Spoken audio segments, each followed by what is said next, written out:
Filamu yetu inaanza kwa mtu mmoja anaitwa Gautam. Leo kipindi ambacho alikuwa katulia magetoni bwana, anasikia harufu nzuri sana ya masotojo. Baada ya kuifuata bwana, anakutana bimdada mmoja anatambulika kwa jina la Nitya. Akajaribu kuweza kumsemesha, lakini bimdada akamfungia vioo. Dada leo kipindi ambapo alipokuwepo kazini, wafanyakazi wenzake wa kiume akawa anaongea lugha ya Malaya mwe bwana, India ujue kuna lugha nyingi tofauti tofauti. Sasa yeye dada alikuwa anaongea Telugu. Baada ya kurudi nyumbani, akafanikiwa kumkuta Gautam akiongea lugha kama ile ya waungwana ambao walikuwa anaongea.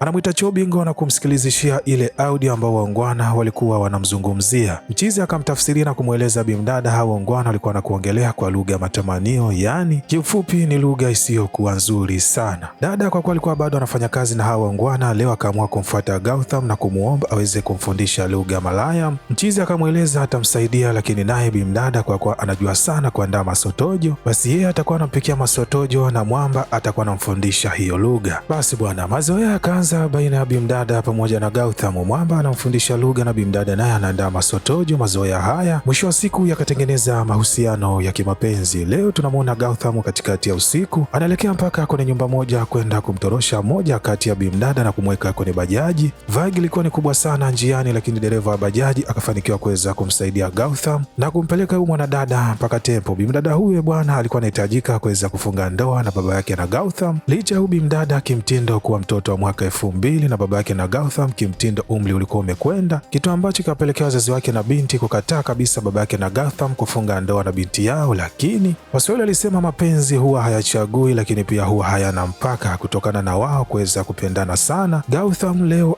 anawasaidia na wanafanikiwa kufunga ndoa. Nitya alikuwa ni mtoto akishua sana. Baba yake alikuwa anaitwa Rama Lingam, mwanasheria fulani ambaye anahusika sana na mambo ya kifamilia, hususani mambo ya ndoa. Na mzee huyo bwana, endapo akipelekewa kesi ya ndoa, mara nyingi sana huwa anafanya maamuzi ambayo alikuwa ni magumu sana, kwani anaamini katika maisha yake wanandoa wanaogombana mara kwa mara ndio ambao huwa wanadumu, lakini pia anaamini watu wawili wanaopendana wakioana basi ni ngumu sana kuweza kudumu kwenye ndoa. Sasa leo anafuatwa na mshikaji wake mmoja, anamweleza mwanangu, nisaidie sana, binti yangu ameweza kutoroshwa na boyfriend wake. Mara ya kwanza alianza tu kuwa bize, lakini pia mwisho wa siku akawa anaongea na simu mara kwa mara, na hatimaye tukaja tu kusikia kwamba ametoroshwa na kutokomea kusikojulikana. Anamwambia mwanangu kuwa makini sana na mabinti wa siku hizi, kwani wamekuwa ni wajanja sana. Ukiona tu yuko bize kwenye simu, basi tambua ya kwamba tayari alishampata ndege wake. Mzee ushauri akaufanyia kazi. Baada ya kumfuatilia binti yake, akagundua alikuwa anaongea na simu mara kwa mara, lakini pia alikuwa na mitoko isiyoisha. Kimtindo akiwaza yale maneno ambayo alikuwa akaambiwa na rafiki yake, akawa anaogopa sana. Leo anaamua kumwita Nitya na kumuuliza, mwanangu kunani? Je, kuna mtu ambaye una mahusiano naye? Nitya anasema ni kweli, kuna kijana anayetambulika kwa jina la Gautam ambaye ana mahusiano naye ya kimapenzi. Mshua anasema hebu mlete nizungumze naye. Gautam leo anakutana na baba mkwe. Swali la kwanza anaulizwa, je, umempendea nini binti yangu? Gautam anasema hakika macho ya yule bimdada mimi huwa yananimaliza sana. Mtoto akitazama utadhani ananiita niende nikampapase, lakini pia 19 haitoshi. Kiuno chake hakika huwa kinaniacha hoi, endapo nikikikamata huwa kinanifanya nafikiria mambo mengi sana. Mzee akamstopisha mchizi na kumweleza hayo maneno mengine usiniambie, lakini pia inahitaji unipatie hadithi ni kivipi imekutana na kuzaa mapenzini. Gautam akafanikiwa kumhadithia kila kitu baba mkwe. Mwisho wa siku mzee akamweleza Gautam ya kwamba ni kweli nyinyi mnapendana, lakini wewe haufai kabisa kuwa na mahusiano na binti yangu. Kwanza hamkuwahi kabisa kugombana, na kwa hatua hii mzee anasema ya kwamba endapo mkioana bila kugombana na kurudiana, basi hamtodumu kwenye ndoa. Gautam kaondoka akiwa na huzuni sana, lakini baba yake baada ya kwenda hospitalini anaambiwa kwamba mke wake alikuwa ana mimba. Anaenda kumpatia hizi taarifa kijana wake, hakika walifurahi sana. Mzee anaenda kupata mtoto katika uzee wake. Babake na Nitya leo anafuata tena rafiki yake. Kipindi ambacho alikuwa anapiga mastori mawili matatu, rafiki yake anamweleza kwamba hakika mimi sikutambua kabisa kama binti yangu akifunga ndoa na yule mpuuzi, bali kuna siku tu aliniaga anaenda tempo, na kesho yake nikaja kusikia tayari wameshafunga ndoa na wameanza kuishi pamoja. Wakiwa hapa, Nitya anafika anamweleza baba yake ya kwamba ninaomba ruhusa, ninahitaji kuelekea tempo. Mzee moja kwa moja akafikiria maneno ya rafiki yake, akaona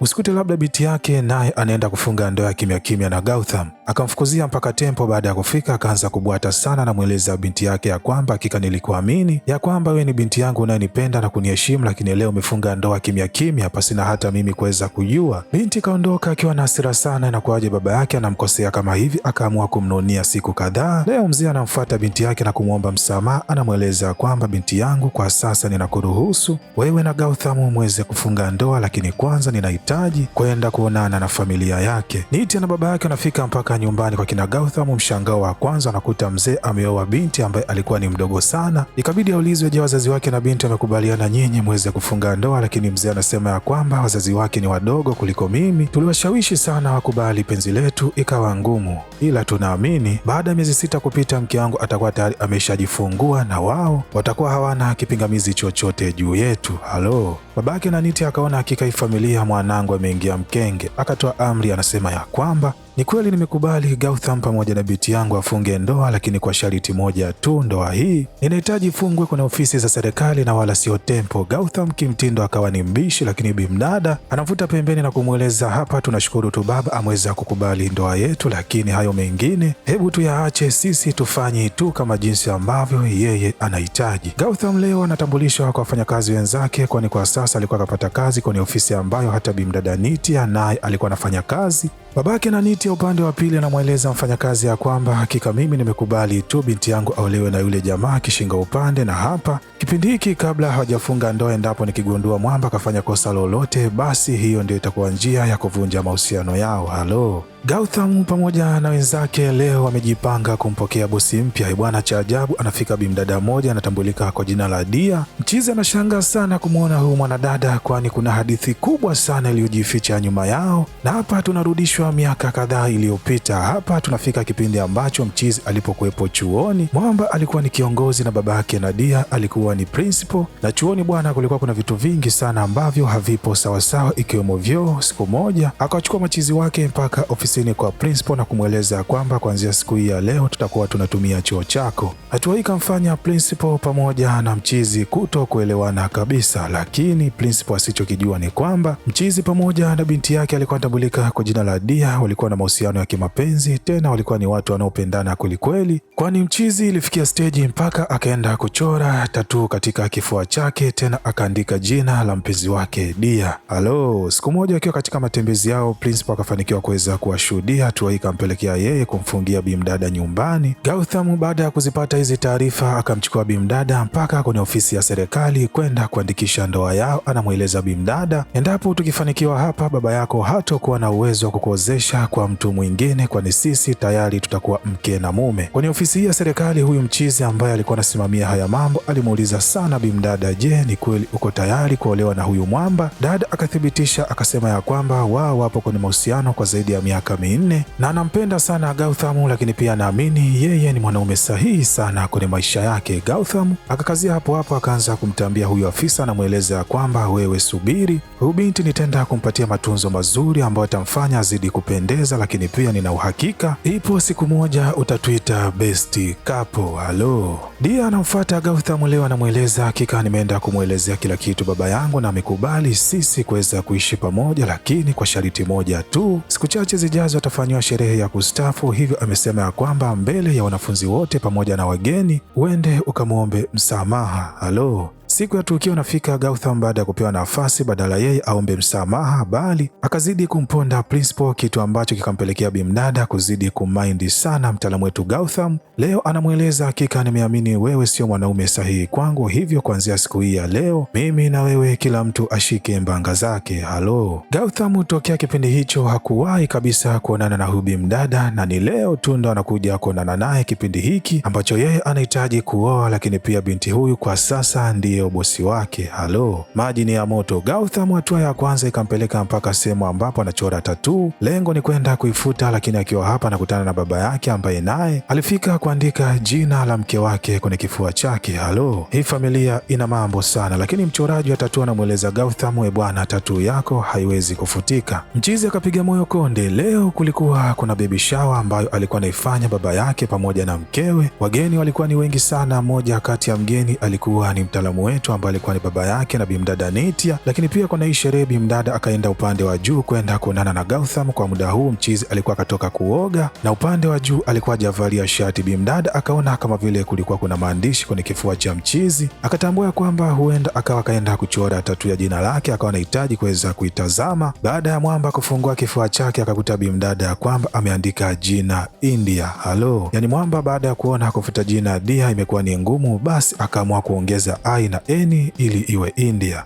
Nitya pamoja na Gautham safari inawapeleka mpaka kwenye ofisi ya serikali kwenda kusajili ndoa yao, lakini baada ya kufika hapa bimdada akashangaa sana, mbona mwamba kajaza karatasi chapchapu. Mchizi akamweleza kwamba alishawahi kufika hapa miaka ya nyuma kidogo, kwani alimsindikiza rafiki yake. Cha kushangaza, baada ya kuingia upande wa ndani, yule afisa ambaye alimtambiaga miaka ya zamani kipindi ambacho alikuwa anafunga ndoa pamoja na Dia akakuta bado hajastaafu. Halo, afisa anasema bwana kijana, mbona kama nakukumbuka. Bimdada anamtetea, anasema alishawahi kufika hapa, alimsindikiza rafiki yake, alikuwa anafunga ndoa. Halo, afisa anaeleza basi kama tayari mlishaleta dokumenti, nendeni tutawapigia simu ni siku gani mje ili mfunge ndoa. Gautham baada ya kufika nyumbani anapigiwa simu, bwana kuna dokumenti ambazo zimemisi, inabidi uweze kuzileta. Mwamba baada ya kufika hapa anaelezwa kwamba kijana, nakukumbuka ulishawahi kufunga ndoa ndani ya hili eneo, na kwa sasa ili niweze kukusaidia ufunge ndoa mpya pamoja na huyu mwanadada inabidi ulete cheti cha talaka. Halo, mchizi anamvizia Dia na kumweleza anahitaji aweze kumpatia cheti cha talaka, lakini bimdada alikuwa mjibu jambo lolote. Babake na Gautham baada ya kumchunguza bimdada akagundua yeye tayari ameshaolewa.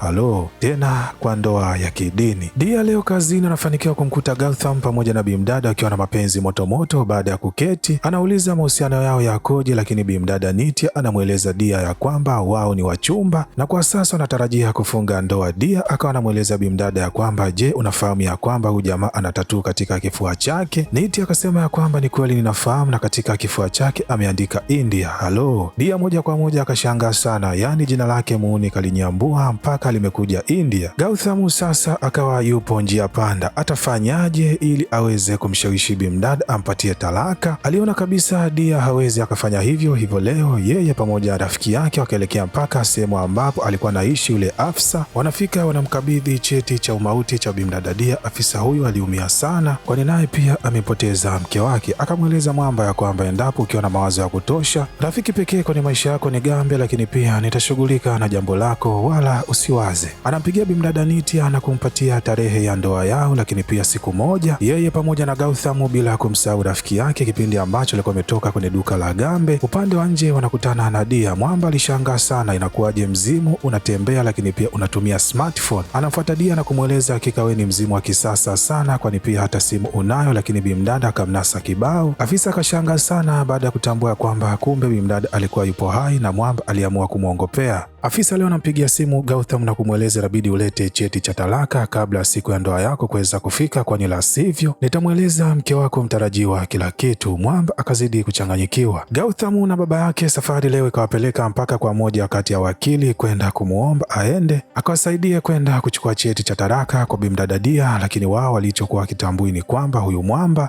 alikuwa ni rafiki mkubwa sana na babake na Nitya. Halo, mchizi anaeleza haya mambo ni mepesi endapo bimdada akiweza kusaini dokumenti ambazo nitakupatia, lakini pia inabidi awepo mahakamani kuthibitisha nyinyi mtapatiana talaka. Halo, wangwana kipindi ambacho alikuwa anatoka kwa bahati mbaya anakutana na Nitya pamoja na baba yake. Bwana hapa ikabidi waweze kuzuga na kusema ya kwamba wamefika hapa kufuatilia talaka baina ya baba yake pamoja na mke wake. Halo, haka ni kamzozo. Mchizi sasa akawa anahangaika sana kuweza kutafuta saini ya bimdada. Anaenda kumwomba Dia, lakini bimdada akamchomolea kabisa, akamwambia yeye hahusiki kwenye hayo mambo. Ikabidi amvizie mchizi mmoja ambaye alikuwa akashika dokumenti ambazo bimdada alikuwa tayari amesha saini, ikabidi aweze kuzipiga picha na akawa anasaini dokumenti ya talaka ambayo alikuwa nayo, lakini ghafla bimdada akamfuma. Anamweleza mchizi wangu, mbona unafanya vitu vya ajabu? Kipindi ambacho mabishano alikuwa anaendelea, Nitya naye anafika hapa anahitaji kujua kitu gani kinaendelea, lakini mchizi akamweleza bimdada ya kwamba anajaribu kumwalika bosi wake katika birthday ya kwake ambayo itafanyika siku ya kesho. Nitya anamweleza Dia anatamani sana amuone kwenye sherehe yake siku hiyo ya kesho. Sherehe ya leo ilikuwa ni pambe sana, lakini Dia anamfuata Nitya na kumweleza yeye pamoja na mtaalamu wetu Gautham waliwahi kuwa marafiki huko chuoni.